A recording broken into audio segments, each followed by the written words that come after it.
Oke, Assalamualaikum warahmatullahi wabarakatuh. Bertemu lagi dengan pelajaran biologi di kelas 11. Ya, kali ini Ibu akan menjelaskan masih tentang sistem sirkulasi. Ya, melanjutkan dari materi yang kemarin. Kalau kemarin kita sudah membahas darah, golongan darah, kemudian jantung, kemudian pembuluh darah, dan gangguan atau penyakit pada sistem peredaran darah. Kali ini Ibu akan melanjutkan materi mengenai sistem peredaran getah bening atau sistem limfatik. Nah, ini terdiri dari 3 bagian ya, ada cairan limfanya, pembuluh limfa, dan kelenjar limfa atau nodus limfa. Oke, sekarang kita bahas dulu fungsi pembuluh getah bening itu apa gitu ya. Yang pertama adalah untuk sistem pertahanan tubuh, jadi sama seperti pada sistem peredaran darah merah. Kemudian fungsi yang kedua, mengangkut cairan tubuh yang berada di luar pembuluh darah atau berada di ruang-ruang antar sel atau di antar jaringan kembali ke pembuluh darah. Yang ketiga, fungsinya adalah untuk mengangkut lemak.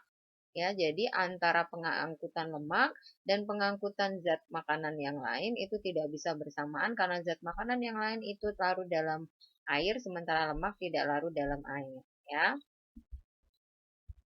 Selanjutnya cairan limfa. Cairan limfa itu asalnya dari mana? Cairan limfa itu asalnya adalah dari darah. Ya, dari darah yang merembes melalui pembuluh darah kemudian ke ruang-ruang antar sel. Nah, yang merembes itu cairan yang lain tanpa sel darah merah. Karena tidak berwarna merah disebutnya bening. Karena itu disebutnya getah bening atau bahasa ilmiahnya itu disebut dengan cairan limfa. Nah, cairan limfa itu mengandung sel darah putih. Jadi fungsinya sama untuk membunuh kuman atau penyakit yang berada di ruang-ruang antar sel. Kemudian cairan limfa juga berfungsi untuk mengangkut lemak. Itu seperti tadi yang sudah disebutkan di fungsi awal ya. Oke, sekarang pembuluh limfa. Pembuluh limfa itu dia terletak di sela-sela otot sehingga gerakannya itu akan dipengaruhi oleh otot. Kemudian mempunyai cabang-cabang halus. Jadi dia ukurannya kalau pembuluh darah merah itu dari ukuran paling besar sampai ukuran yang paling kecil, tapi kalau pembuluh limfa itu kebanyakan ukurannya dia lebih kecil, ya. Kemudian cairan limfa masuk melalui ujung yang terbuka. Ingat bahwa ujungnya dari pembuluh limfa itu dia ujungnya terbuka ya untuk masuknya cairan yang berada di ruang-ruang antar sel. Struktur limfa mirip dengan pembuluh vena yang memiliki banyak katup. Kenapa banyak katup? Supaya cairan itu tidak kembali lagi ke ruang antar sel. Nah, pembuluh limfa itu ada di semua jaringan tubuh kecuali saraf pusat. Kemudian ini ada dua macam pembuluh limfa yang ukurannya paling besar. Ya, jadi semua aliran itu akan bermuara pada dua pembuluh limfa besar ini, yaitu pembuluh limfa kanan dan pembuluh limfa kiri. Pembuluh limfa kanan disebut dengan ductus lymphaticus dexter, itu menerima cairan limfa dari kepala, leher, dada, paru-paru, jantung, dan selanjutnya ke pembuluh vena yang ada di selangkah kanan. Ingat selangkah kanan ya ada di sampingnya leher ya.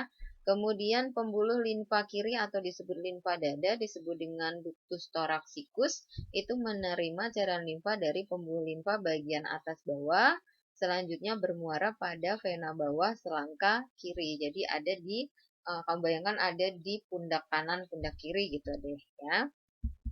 Oke, selanjutnya ini adalah kelenjar limfa atau nodus limfa. Nodus limfa itu ukurannya bervariasi ya, dari ukuran yang sejarum sampai yang sebiji almond gitu ya. Kemudian terdapat di sepanjang pembuluh limfa, berfungsi menghasilkan sel darah putih dan menjaga tubuh agar tidak mengalami infeksi lebih lanjut. Jadi dia membantu menghasilkan sel darah putih. Kemudian organ tubuh yang berfungsi sama dengan limfa ya, jadi dia juga membantu sistem peredaran darah untuk menghasilkan sel darah putih, yaitu pembuluh limfa yang ada di ketiak, di dada, dan di leher, kemudian kelenjar yang ada di pangkal lidah, tonsil itu yang ada di hidung, amandel yang ada di tenggorokan, kelenjar limfa itu adanya di sampingnya lambung, kemudian kelenjar timus itu yang letaknya berdekatan dengan kelenjar tiroid yang posisinya ada di leher. Oke. Nah, ini adalah aliran dari cairan limfa. Ingat bahwa tadi cairan limfa itu merembes dari pembuluh darah menuju ruang-ruang antar sel, kemudian dia bekerja untuk membunuh kuman, kemudian cairan itu akan masuk ke dalam pembuluh darah, pembuluh limfa. Ingat bahwa ujung dari pembuluh limfa itu terbuka. Nah, fungsinya itu untuk masuknya cairan limfa yang ada di ruang antar sel masuk ke pembuluh, kemudian dia akan mengikuti pembuluh aliran pembuluh sampai ke muara atau ujungnya pembuluh, yaitu tadi limfa kanan dan limfa kiri atau disebut dengan ductus thoraxicus dan ductus lymphaticus dexter. Nah, kemudian di sini masih melewati mungkin nodus atau kelenjar limfa ya untuk menyaring apa namanya kuman penyakitnya ya, ditambah sel darah putihnya, kemudian baru akan masuk ke pembuluh vena. Berarti dia sudah masuk lagi ke pembuluh darah. Kalau sudah ke pembuluh vena mengikuti aliran darah, kemudian cairan atau zat yang tidak berguna maka akan dibuang melalui ginjal melalui sistem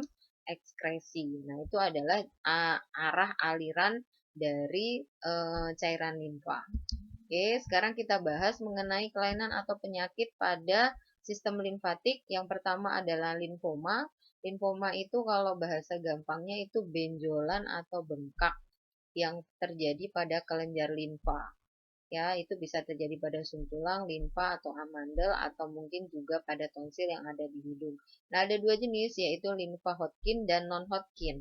Nah, limfa Hodgkin itu dia bengkak yang tidak menimbulkan rasa sakit atau nyeri, sementara kalau yang non Hodgkin itu adalah bengkak yang menimbulkan rasa nyeri. Nah, ciri lainnya itu sama.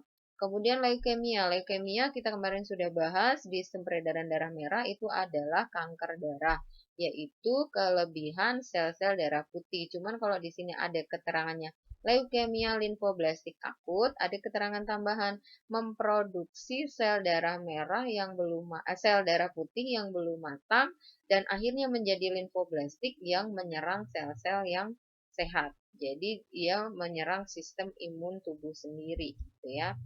Yang selanjutnya adalah limfedema, itu adalah terjadinya penyumbatan pada sistem limfatik sehingga cairan itu menumpuk, biasanya menumpuk kebanyakan pada daerah kaki, tapi ada juga yang menumpuk pada daerah tangan atau lengan. Kemudian limfadenitis. Limfadenitis adalah peradangan pada kelenjar getah bening yang menghasilkan nanah atau abses. Nah, ini adalah materi kita, jadi materinya tidak terlalu banyak, tolong dipelajari kembali. Semoga kalian paham. Ya, silakan kerjakan latihannya, jaga terus kesehatan. Assalamualaikum warahmatullahi wabarakatuh.